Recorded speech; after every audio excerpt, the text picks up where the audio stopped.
exercice. Donc, épreuve de Bernoulli. Schéma donc de Bernoulli.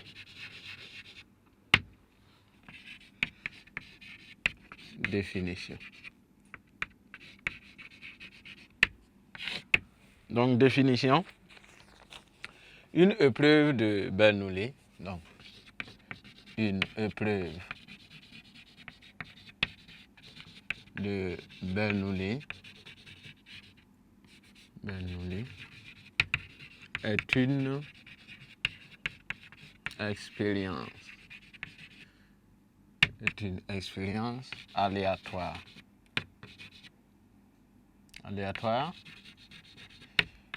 Ayant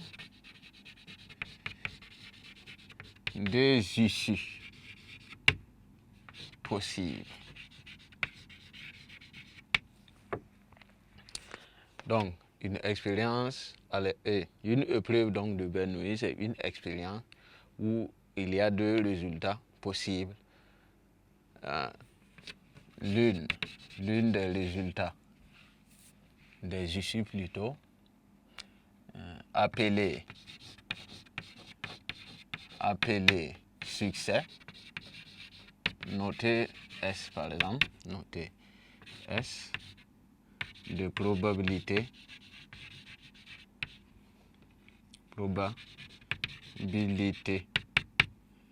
P égale à PS, et l'autre échec.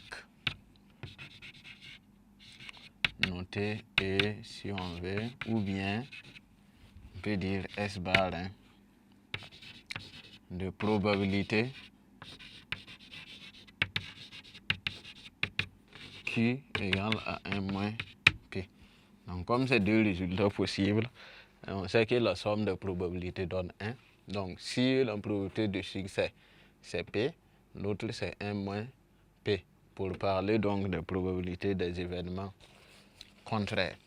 Donc ici, exemple de preuve donc de Bernoulli. Lorsque par exemple je lance une pièce de monnaie parfaite, nous savons qu'il y a deux résultats possibles. Donc soit c'est pile, soit ça va tomber sur face. Donc deux résultats possibles. Donc une telle expérience est appelée épreuve donc de Bernoulli ou expérience de Bernoulli.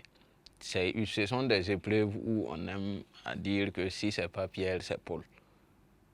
Quand je prends par exemple un candidat à un examen, il y a deux résultats possibles. Soit il sera admis, soit il ne sera pas, c'est tout. Maintenant, en petit b, comment le schéma de Bernoulli, qu'est-ce que c'est? Schéma de Bernoulli.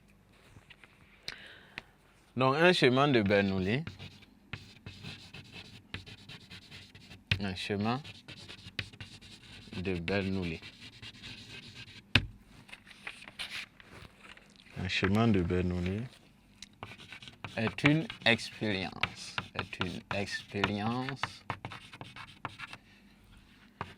Aléatoire qui consiste à répéter petit n épreuves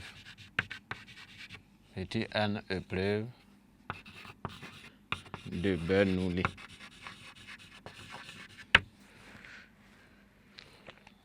Identique et indépendante.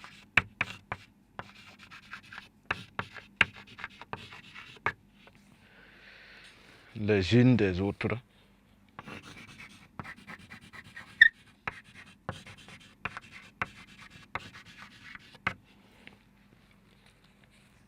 Dans les mêmes conditions.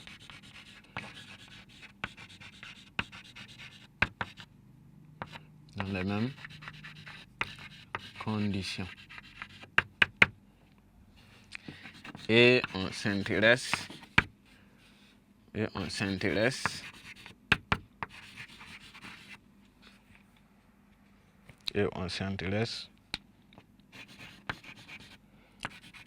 au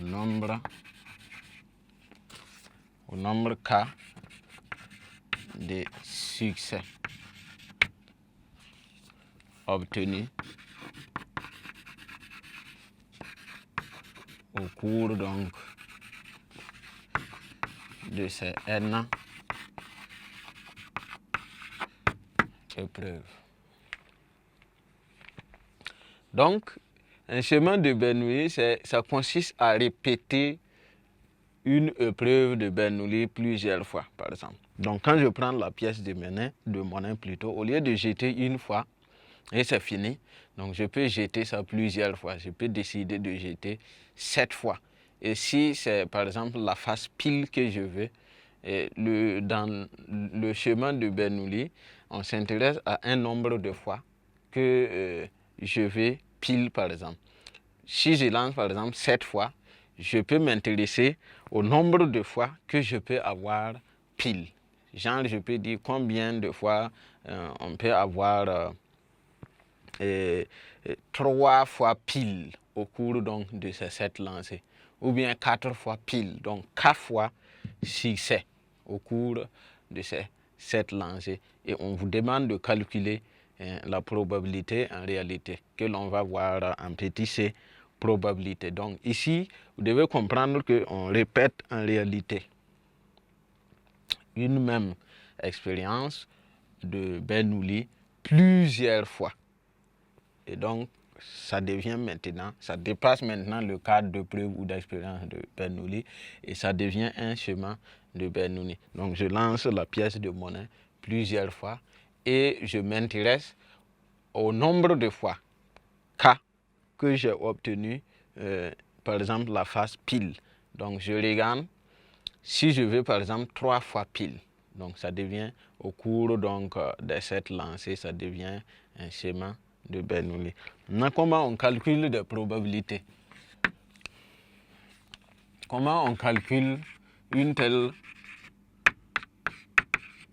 probabilité?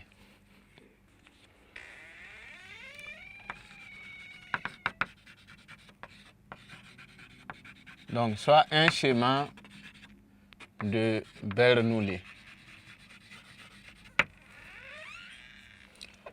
à petit n épreuves, à petit n épreuves,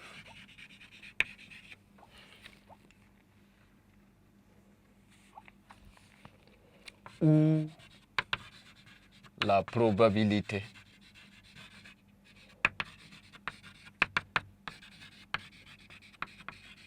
de succès est petit p.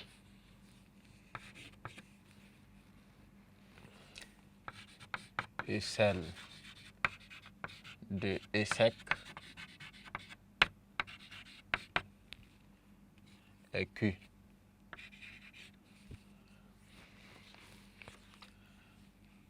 Point. La probabilité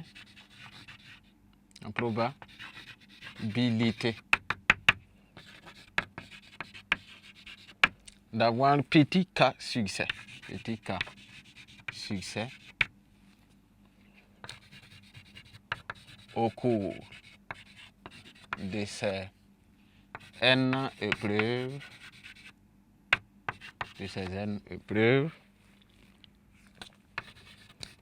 est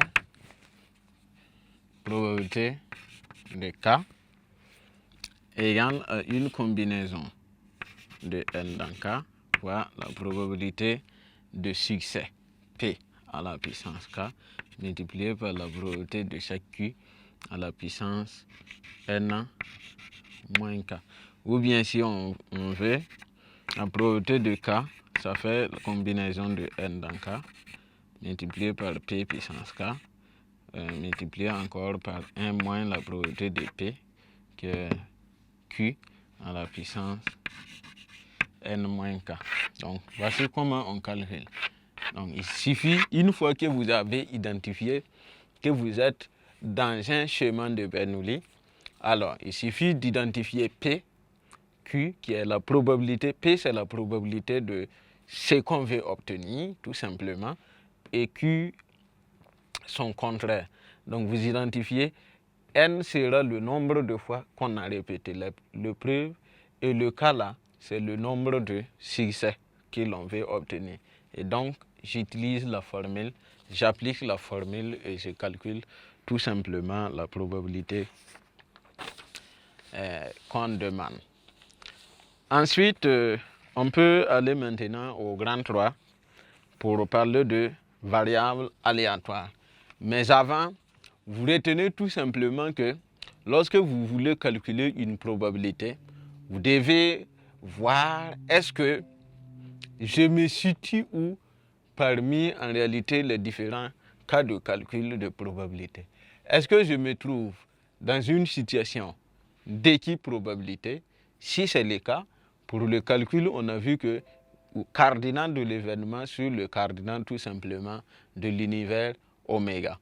Est-ce que nous sommes donc dans une situation de probabilité conditionnelle? Donc si je suis dans une situation de probabilité conditionnelle, j'applique la formule de calcul de probabilité conditionnelle.